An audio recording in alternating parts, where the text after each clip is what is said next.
सबको जय हिंद जय भारत। चलते हैं अपने वीडियो की ओर। मेरे दोस्तों, एक बार एक रईस राजा था जिसकी 4 रानियां थीं।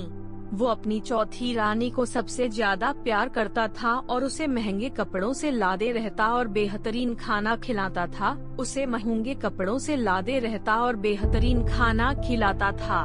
वो उसे केवल सबसे अच्छा देता था। वो अपनी तीसरी पत्नी से भी बहुत प्यार करता था और उसका आस पास के राज्यों में बखान करता था, मगर उसे डर था कि वो एक दिन उसे किसी और के लिए छोड़ देगी। वो अपनी दूसरी पत्नी से भी प्यार करता था और वो उसकी हमराज थी और उसके साथ हमेशा सहानुभूति, इज्जत और धैर्य से रहती थी। जब भी राजा को कोई परेशानी होती वह उसे बताता ताकि वह राजा को उस परेशानी का हल बता सके। राजा की पहली पत्नी राजा की सबसे वफादार थी और राज्य और उसकी दौलत बढ़ाने में बहुत मदद करती थी, मगर वह अपनी पहली पत्नी से प्यार नहीं करता था।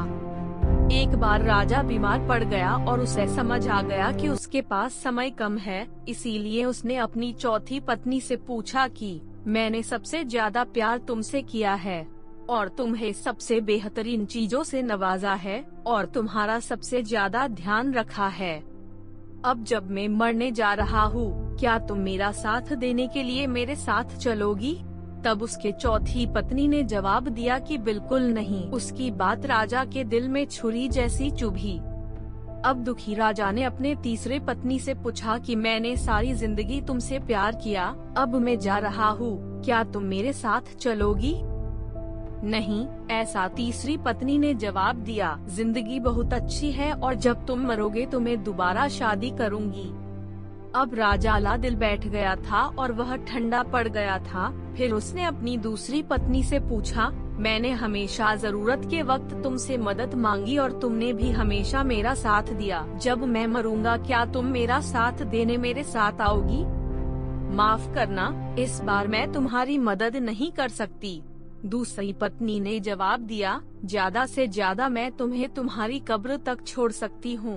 उसका जवाब बिजली की तरह राजा को लगा और वो बेहद दुखी हो गया। तभी एक आवाज आई, मैं आपके साथ चलूंगी और जहाँ आप जाएंगे वहाँ चलूंगी।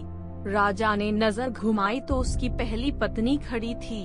वो बेहद कमजोर थी क्योंकि वो खाती नहीं थी। दुख से भरकर राजा ने कहा कि जब मेरे पास मौका था तब मुझे तुम्हारा बेहतर ध्यान रखना चाहिए था। दोस्तों, इस कहानी से हमें यह सीखने को मिलता है कि हमारी चौथी पत्नी हमारा शरीर है। हम चाहे इसे सजाने धजाने में कितना भी दिल लगाएं, मृत्यु के समय ये हमें छोड़ जाएगा। हमारी तीसरी पत्नी हमारी संपत्ति दर्ज, जब हम मरते हैं ये औरों को मिल जाती है। हमारी दूसरी पत्नी हमारा परिवार और समिगन है, चाहे वो कितना ही हमारे साथ हो, ज्यादा से ज्यादा वो हमारे साथ शमशान तक आ जाएंगे, पर उससे आगे नहीं हूँ। हमारी पहली पत्नी हमारी आत्मा है, जो अक्सर दौलत, ताकत और अहंकार के सलए बेध्यान हो जाती है, मगर हमारी आत्मा ही एक ऐसी है जो जहाँ हम जाएंगे वहाँ तक जाएगी। इसीलिए इसे उपजाए, ताकतवर बनाए और इसका आज से ही ध्यान रखें। यही दुनिया में आपका सबसे बड़ा तोहफा है। आज का कहानी यही तक रहेगा मेरे दोस्तों। ऐसे ही वीडियो पाना चाहते हैं तो मेरे भाइयों बहनों आप लोग से निवेदन है कि मेरे चैनल को सब्सक्राइब करके नोटिफिकेशन को ऑन कर दो। आप लोग के पहले वीडियो आप लोग की स्क्रीन में पहुंच जाएगा।